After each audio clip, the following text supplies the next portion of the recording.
প্রিয় ছাত্রছাত্রীরা, আশা করি তোমরা ভালো আছো। তো অনেক সময় লজিকে তোমাদের প্রশ্ন আসে যে একই বচনের আবর্তন আবার বিবর্তন করতে দেয়। তো সেক্ষেত্রে একই বচনের মানে মূল প্রদত্ত বচনের কিভাবে আমরা আবর্তন এবং বিবর্তন করব সেটা আমরা আমরা বই খাতা নিয়ে দেখি উদাহরণ দিয়ে। হ্যাঁ, ঠিক আছে। তা আজকে আমি তোমাদের দেখাচ্ছি একই বচনের অর্থাৎ প্রদত্ত বচনের আবর্তন এবং বিবর্তন। প্রথমে দেখো উদাহরণ, কেবলমাত্র বৈজ্ঞানিকরাই প্রগতিশীল। এটা প্রথমে এলেপ করতে হবে, অর্থাৎ লজিক্যাল ফর্ম করতে হবে।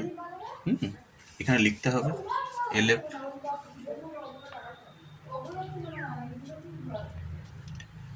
এলেপ করে আমি পেলাম এ বচন। ঠিক আছে, সকল কেবলমাত্র থাকলে আমরা জানি যে এ বচন হয় আর উদ্দেশ্য বিধেয় স্থান পরিবর্তন করে। এগুলো বাক্য থেকে বচনের নিয়ম যে আমার ভিডিওগুলো আছে, বাক্য থেকে বচনের রূপান্তরের যে নিয়ম সেইখানে তোমরা দেখে নেবে। তো কেবলমাত্র থাকলে এ বচন হয় আর উদ্দেশ্য বিধেয় পাল্টায়। প্রগতিশীল বিধেয় ছিল, এটা উদ্দেশ্য হয়ে গেল। তাহলে কেবলমাত্র বৈজ্ঞানিকরাই প্রগতিশীল, এখানে হচ্ছে সকল প্রগতিশীল ব্যক্তি হয় বৈজ্ঞানিক।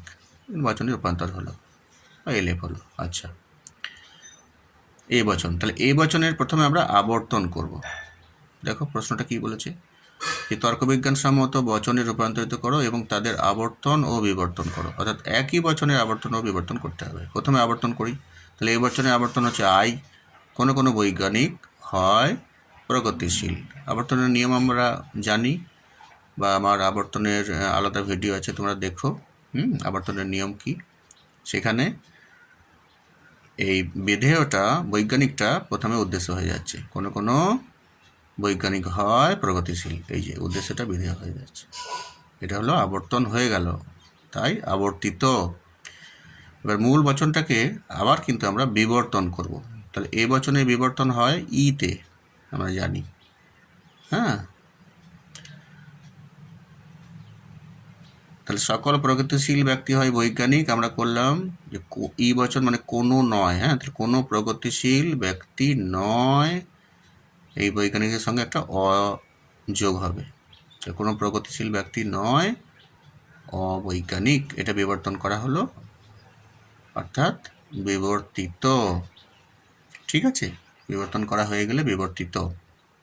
তাহলে মূল বচনের প্রদত্ত মূল বচনের একবার আবর্তন করলাম, হ্যাঁ, আর একবার বিবর্তন করা হলো। ঠিক আছে, আরেকটি উদাহরণ দেখো, সাদা ঘোড়া আছে। তাহলে এলেপ কি করব আমরা, বচনের রূপান্তর কি করব, আই। কোনো কোনো ঘোড়া হয় সাদা, কোনো কোনো সাদা হয় ঘোড়া নয়, কোনো কোনো ঘোড়া হয় সাদা। এর প্রথমে আমরা আবর্তন, তাহলে আই বচনে আবর্তন আইতেই হয়। কোনো কোনো সাদা প্রাণী হয় ঘোড়া, আবর্তন হয়ে গেল আবর্তিত। আর কোনো কোনো ঘোড়া হয় সাদা প্রাণী, ওইটাকেই মানে মূল বচনটাকেই আবার বিবর্তন করছি। একবার আবর্তন একবার বিবর্তন। কোনো কোনো ঘোড়া হয় সাদা প্রাণী, এর বিবর্তন আই বচনের বিবর্তন ও বচনে হয়। কোনো কোনো ঘোড়া নয়, অসাদা প্রাণী, এটা বিবর্তন করা হয়ে গেল বিবর্তিত। ঠিক আছে, এরপরে ভিডিওতে আবর্তনের বিবর্তন এবং বিবর্তনের আবর্তন এইগুলো নিয়ে তোমাদের উদাহরণ দেখাবো। ঠিক আছে, এটুকু থাক, ভালো থাকবে সবাই।